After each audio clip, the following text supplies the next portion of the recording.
Hello అందరికీ welcome back to our channel. ఇవాళ మా ఇంట్లో మేము ఉప్మా అయితే రెడీ చేసామన్నమాట. ఎలా చేస్తామో ఏ విధంగా చేస్తామో మా వీడియోలో చూపిస్తానండి.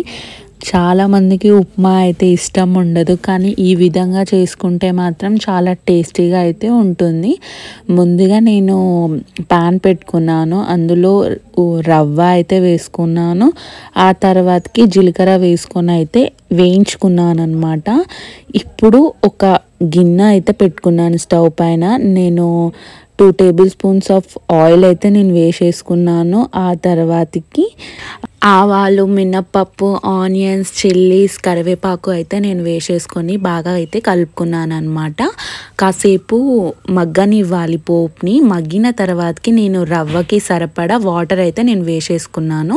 ఇప్పుడు సాల్ట్ వేసేసుకొని మూత పెట్టుకొని అయితే వాటర్ని మసలనివ్వాలండి.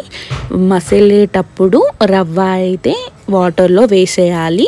వేసుకొని బాగా అయితే కలుపుకోవాలండి. ఒక 5 minutes to 10 minutes వరకు అయితే ఉడికించుకోండి. ఉడికించుకున్న తర్వాతకి పుదీనా, కొత్తిమీర వేసేసుకొని బాగా అయితే కలుపుకోండి.